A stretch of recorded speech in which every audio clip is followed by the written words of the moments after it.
Debutan tapi berpengalaman, media Arab prediksi Timnas U23 Indonesia jadi underdog di Piala Asia U23 2024. Shin Tae-yong ungkap kabar baik Timnas Indonesia jelang Piala Asia U23.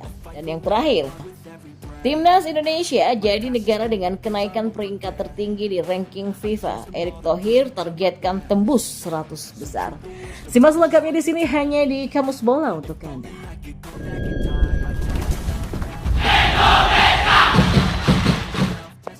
Ya, Timnas U23 Indonesia diprediksi tampil mengejutkan saat berpartisipasi pada turnamen Piala Asia U23 2024.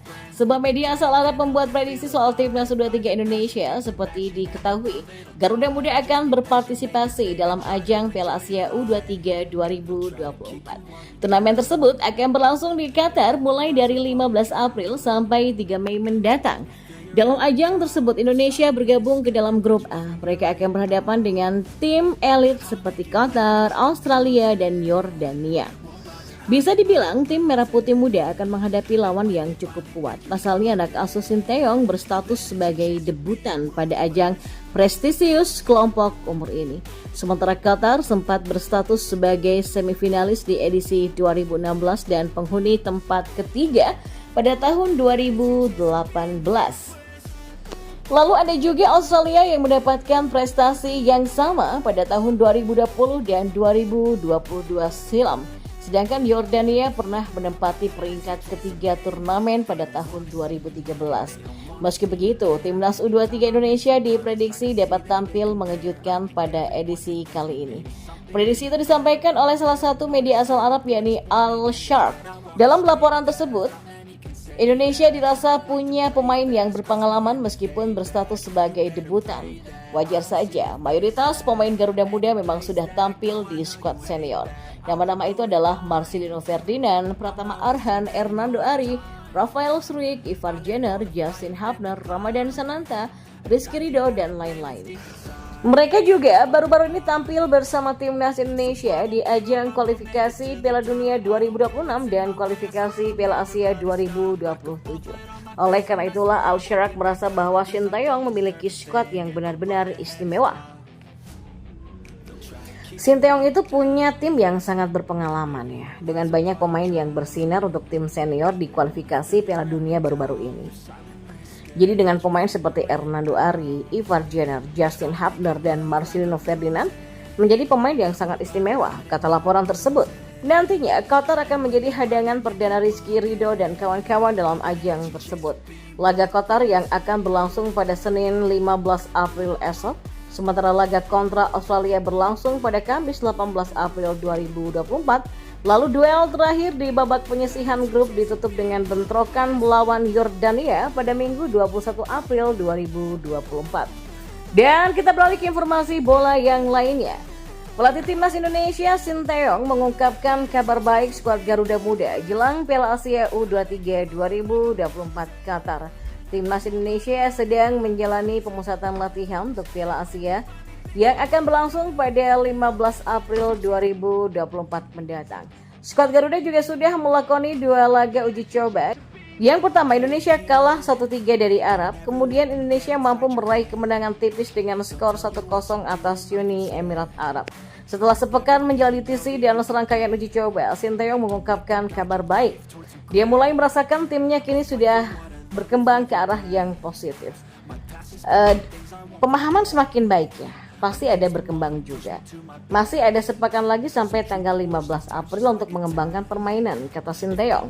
Di Piala Asia U23, Timnas U23 masuk grup A bersama tuan rumah Qatar, Australia, dan Yordania.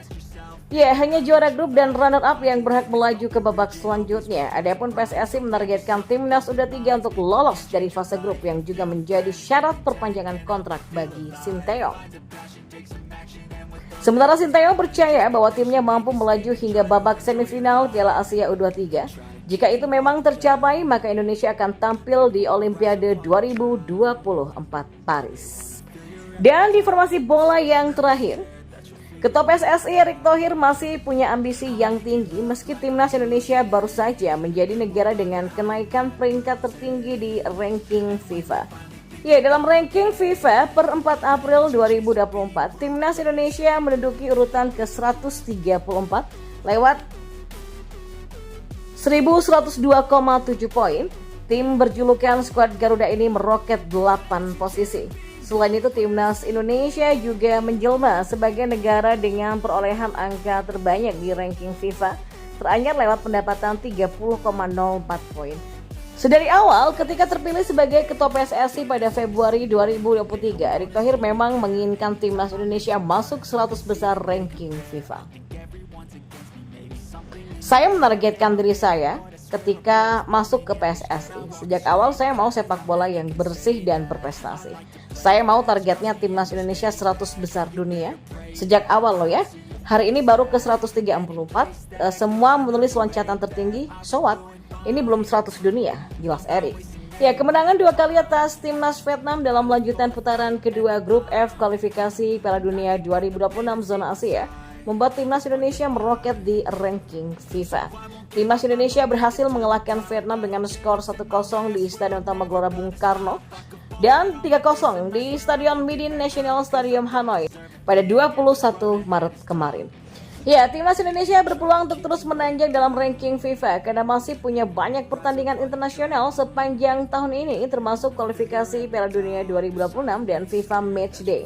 Yang terdekat, Timnas Indonesia akan bertindak sebagai tuan rumah dengan melawan Timnas Irak pada 6 Juni nanti dan Timnas Filipina pada 5 hari kemudian dalam lanjutan grup F kualifikasi Piala Dunia 2026 zona Asia. Ya, mengenal Tommy Estijago, seorang pemain keturunan yang bisa perkuat Timnas Indonesia di posisi bek kanan. Ya, Timnas Indonesia masih terus gencar mencari pemain-pemain keturunan untuk memperkuat skuad Garuda. Baru-baru ini sosok Kelvin Verdong menjadi pemain keturunan baru yang bakal memperkuat Timnas Indonesia. Dengan kehadiran Kelvin Verdong, maka semakin memperdalam skuad di sisi bek kiri Timnas Indonesia, Satani. Namun di sisi sebelah kanan, kedalaman skuadnya tidak sebaik sisi bek kiri karena hanya ada 2 pemain saja.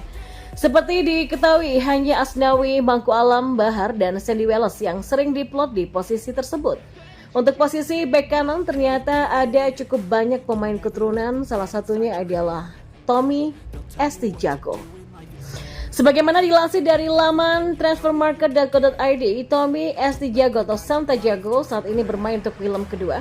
Ia berposisi utama sebagai bek tengah, tetapi justru lebih sering dimainkan sebagai bek kanan. Usianya baru 24 tahun dan memiliki tinggi badan 186 cm.